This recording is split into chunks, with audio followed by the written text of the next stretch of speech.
जब हम किसी दोस्त को कोई मैसेज भेजते हैं या कोई मजेदार वीडियो देखते हैं तो हम बस सेंड बटन दबाते हैं और मान लेते हैं कि बस हो जाएगा। हाँ बिल्कुल। लेकिन पर्दे के पीछे जो होता है वो किसी जादू से कम नहीं है।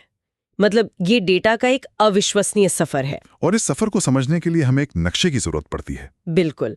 और आज हम नेटवर्किंग की दुनिया के उसी सबसे मशहूर नक्शे की बात करने वाले हैं, OSI मॉडल। हाँ, लेकिन ये सिर्फ एक नक्शे की कहानी नहीं है। ये एक तरह से एक खूबसूरत सपने और एक जिद्दी हकीकत के बीच की लड़ाई की कहानी है। अच्छा। एक तरफ था OSI मॉडल, मतलब कागज पर एकदम परफेक्ट, जिसे दुनिया की सबसे बड़ी संस्थाओं ने मिलकर बनाया था। और दूसरी तरफ था TCP/IP, एक थोड़ा कह सकते हैं बेतरतीब लेकिन काम करता हुआ प्रैक्टिकल जुगाड़ जो अमेरिकी सेना के एक प्रोजेक्ट से निकला था। और आज का हमारा पूरा इंटरनेट उसी जुगाड़ पर चलता है, ना कि उस खूबसूरत सपने पर। बिल्कुल। इस नक्शे को परत दर परत समझेंगे, लेकिन साथ ही ये भी जानेंगे कि क्यों व्यावहारिकता अक्सर परफेक्शन पर भारी पड़ जाती है। ये प्रोटोकॉल युद्धों की कहानी है।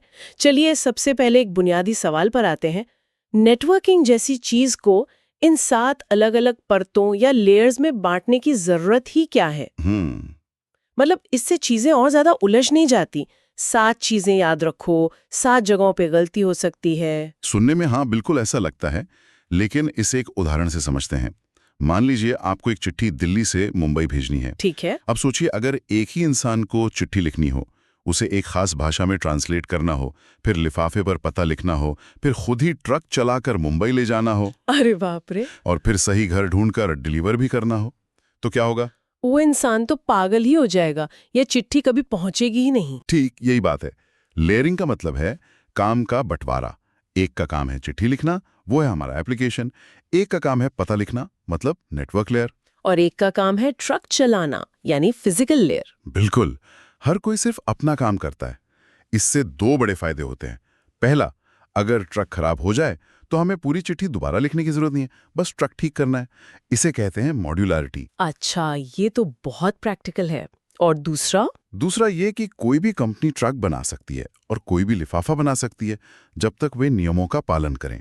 इससे अलग अलग कंपनियों के डिवाइस एक दूसरे से बात कर पाते हैं। और सबसे बड़ी बात, जब इंटरनेट बंद होता है, हाँ, तो इंजीनियर ये पता लगा सकता है कि गड़बड़ कहाँ है, क्या ट्रक में, मतलब केबल में, या पते में, मतलब IP एड्रेस में। इससे समस्या को सुलझाना बहुत आसान हो जाता है। ठीक है, काम का बंटवारा तो समझ आ गया। तो चलिए एक ईमेल के सफर पर निकलते हैं और इन परतों को समझते हैं। हम ऊपर से शुरू करते हैं, जहां से कहानी शुरू होती है, यानी मेरे लिखने से। ये बहुत बढ़िया तरीका है। तो सबसे पहले आती हैं वो परतें जिन्हें हम सॉफ्टवेयर लेयर्स कह सकते हैं। ये सब आपके कंप्यूटर के अंदर हो रहा है। ओके। परत 7, 6 और 5, एप्लीकेशन, प्रेजेंटेशन और सेशन लेयर। 1 मिनट, 3 परतें एक साथ? हाँ, क्योंकि असल दुनिया में, मतलब TCP/IP की दुनिया में, ये तीनों काम काफी हद तक एक ही जगह होते हैं, लेकिन OSI ने इन्हें बड़ी बारीकी से अलग अलग किया था। अच्छा। तो एप्लीकेशन लेयर, लेयर 7, वो है जिससे आप सीधे बात करती हैं। आपका वेब ब्राउजर, आपका ईमेल क्लाइंट, ये वो जगह है जहां आप अपनी चिट्ठी लिखती हैं। और प्रेजेंटेशन लेयर, लेयर 6, वो क्या करती है? वो आपकी चिट्ठी का अनुवादक है। ये पक्का करता है कि आपने जो लिखा है वो सामने वाला पढ़ सके। मतलब डेटा को एक स्टैंडर्ड फॉर्मेट में बदलना, उसे सुरक्षित रखने के लिए एन्क्रिप्ट करना, या उसे छोटा करने के लिए कंप्रेस करना। और सेशन लेयर, लेयर 5, इसका क्या काम है? ये आपके और सर्वर के बीच एक बातचीत या सेशन कायम करती है। जब आप किसी वेबसाइट पर लॉगिन करती हैं, तो ये लेयर उस कनेक्शन को याद रखती है। अच्छा, ताकि बार बार लॉगिन न करना पड़े। हाँ, या अगर डाउनलोड के बीच में कनेक्शन टूट जाए, तो ये वहीं से शुरू करने में मदद करती है, शुरू से नहीं। अब यहाँ OSI का परफेक्शन देखिए। उसने इन तीनों कामों के लिए 3 अलग परतें बनाई। और TCP/IP ने क्या किया? TCP/IP के प्रैक्टिकल इंजीनियरों ने कहा, अरे ये सब तामझाम क्यों, ये ज्यादातर काम तो एप्लीकेशन खुद ही कर सकता है। और बस यहीं से उनकी जीत की शुरुआत हुई। उन्होंने चीजों को सरल रखा। ठीक है, तो मेरी चिट्ठी लिखी जा चुकी है, सही भाषा में है और कनेक्शन भी बना हुआ है। अब इसे इंटरनेट की विशाल दुनिया में अपना रास्ता कैसे पता चलेगा? मतलब यहाँ पर पते की बात आएगी, है ना? बिल्कुल। अब हम आते हैं नेटवर्किंग के दिल में, परत 4 और 3, ट्रांसपोर्ट और नेटवर्क लेयर। इन्हें आप इंटरनेट की पोस्टल सर्विस समझिए। ओके, तो नेटवर्क लेयर 3 से शुरू करते हैं। ये क्या है? ये आपके लिफाफे पर लिखा पूरा पता है, नाम, मकान नंबर, शहर, राज्य, पिन कोड। कंप्यूटर की भाषा में इसे हम आईपी एड्रेस कहते हैं। इस लेयर का काम है दुनिया के करोड़ों कंप्यूटरों में से सही कंप्यूटर तक पहुंचने का सबसे अच्छा रास्ता तय करना। इस काम को राउटिंग कहते हैं और जो डिवाइस ये काम करता है उसे राउटर कहते हैं। और इस लेयर पर डेटा को क्या कहते हैं? इस लेयर पर डेटा के लिफाफे को पैकेट कहा जाता है। एक मिनट, मैंने मैक एड्रेस के बारे में भी सुना है। अब ये आईपी एड्रेस और मैक एड्रेस, दो पतों की क्या जरूरत है? ये तो थोड़ा कंफ्यूजिंग है। बहुत अच्छा सवाल है और ये उलझन बहुत लोगों को होती है। इसे चिट्ठी वाले उदाहरण से समझिए। आईपी एड्रेस लिफाफे पर लिखा फाइनल डेस्टिनेशन का बताए, जैसे मुंबई में फलां बिल्डिंग। ठीक है। लेकिन जब डाकिया उस बिल्डिंग में पहुंचता है तो उसे सही फ्लैट तक जाने के लिए फ्लैट नंबर चाहिए होता है। हाँ बिल्कुल। मैक एड्रेस वही लोकल फ्लैट नंबर जैसा है। ये आपके डिवाइस का हार्डवेयर एड्रेस है जो उसे लोकल नेटवर्क पर पहचानने मदद करता है और इसका काम अगली परत में आता है। अच्छा, अब समझ आया।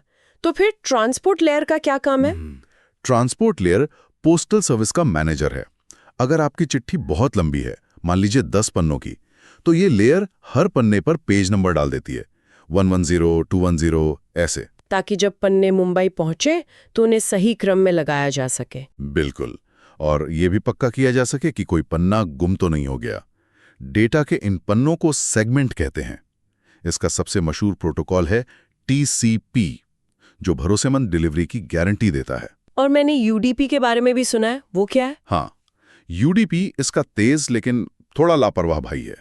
वो बस पन्ने भेज देता है, पेज नंबर डाले बिना। अच्छा, तो उसका इस्तेमाल कहाँ होता है? ये वीडियो स्ट्रीमिंग या ऑनलाइन गेमिंग के लिए अच्छा है, जहां एक हाथ पन्ना या कहिए पैकेट गुम भी हो जाए तो चलता है, लेकिन स्पीड बहुत जरूरी है। ठीक है, तो चिट्ठी तैयार है, पता लिखा गया, पेज नंबर भी लग गए। अब आखिरी हिस्सा, चिट्ठी असल में चलेगी कैसे? ट्रक, हवाई जहाज, सड़क, ये सब कहाँ है? अब हम आ गए हैं जमीनी हकीकत पर। परत 2 और 1, डेटा लिंक और फिजिकल लेयर। चलिए डेटा लिंक लेयर से शुरू करते हैं। डेटा लिंक लेयर आपका लोकल डाकिया है। इसका काम है एक ही लोकल नेटवर्क के अंदर, जैसे आपके घर के वाईफाई पर, एक डिवाइस से दूसरे डिवाइस तक डेटा पहुंचाना। और यहीं पर मैक एड्रेस काम आता है ना, वो फ्लैट नंबर? बिल्कुल, यहीं पर मैक एड्रेस काम आता है।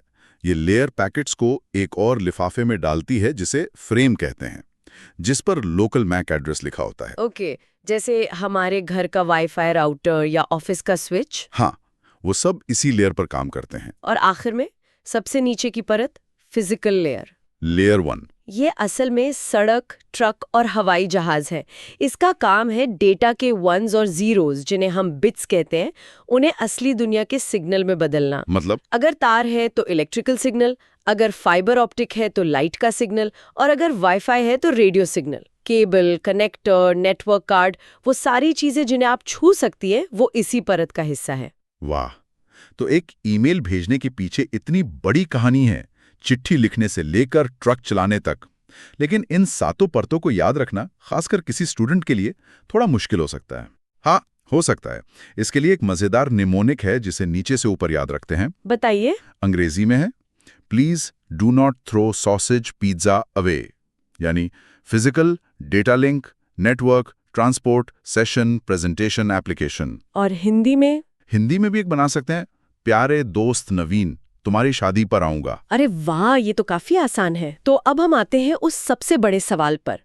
अगर OSI मॉडल इतना तार्किक, इतना विस्तृत और इतना परफेक्ट था, तो हम आज TCP/IP का इस्तेमाल क्यों कर रहे हैं? इस प्रोटोकॉल युद्ध में ये हारा कैसे? यह तकनीक की दुनिया का एक क्लासिक केस है, जहां सबसे अच्छा हमेशा नहीं जीतता। कहानी 1970 के दशक में शुरू होती है। उस वक्त नेटवर्किंग एक जंगल की तरह थी। जंगल की तरह मतलब हर बड़ी कंपनी का अपना अलग नेटवर्क था जो दूसरों से बात नहीं कर सकता था। इस अराजकता को खत्म करने के लिए ISO, जो एक अंतर्राष्ट्रीय संस्था है, ने 1977 में OSI मॉडल बनाने का काम शुरू किया। उनका लक्ष्य था एक ऐसा खुला, सुंदर और साफ सुथरा सिस्टम बनाना जो हर कोई इस्तेमाल कर सके। एक बहुत ही नेक लक्ष्य था। तो गड़बड़ कहाँ हुई? गड़बड़ हुई समय और व्यवहारिकता में। जब आईएसओ की कमेटियां बड़ी-बड़ी मीटिंग कर रही थीं और परफेक्शन पर बहस कर रही थीं, उसी समय अमेरिकी रक्षा विभाग के आर्पानेट प्रोजेक्ट के इंजीनियर एक काम चलाऊ सिस्टम टीसीपी/आईपी पर असल में इंटरनेट चला रहे थे। वो कह रहे थे, हमारे पास बहस का समय नहीं है, हमें काम करना है। अच्छा, तो ये रेस में पहले से ही बहुत आगे था। हाँ, टीसीपी/आईपी एक लैब से नहीं बल्कि एक चलती फिरती जरूरत से पैदा हुआ था।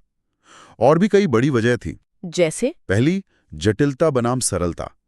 ओएसआई एक 7 कोर्स वाले फाइन डाइनिंग मील की तरह था। बहुत सारे नियम, बहुत सारी परतें। उसे लागू करना बहुत मुश्किल और धीमा था। और टीसीपीआई? टीसीपी/आईपी एक स्ट्रीट फूड की तरह था। तेज, सरल और काम पूरा करता था। और मुझे लगता है पैसे का भी जरूर कोई चक्कर होगा। बिल्कुल। कीमत और उपलब्धता ने एक तरह से ताबूत में आखिरी कील ठोक दी। टीसीपी/आईपी के सारे दस्तावेज पब्लिक डोमेन में मुफ्त थे। ओके। कोई भी छात्र या प्रोफेसर उन्हें पढ़कर सीख सकता था। वहीं ओएसआई के स्टैंडर्ड दस्तावेज खरीदने पड़ते थे और वो बहुत महंगे थे। मतलब ज्ञान को बंद दरवाजों के पीछे रखा गया था। और आखिर में इसे अपनाया किसने? ये भी तो मायने रखता है। यही सबसे बड़ा फैक्टर था। टीसीपी/आईपी को उस जमाने के सबसे मशहूर ऑपरेटिंग सिस्टम बर्कले यूनिक्स में मुफ्त में शामिल कर दिया गया। अच्छा। इससे ये विश्वविद्यालयों और रिसर्च लैब में जंगल की आग की तरह फैल गया।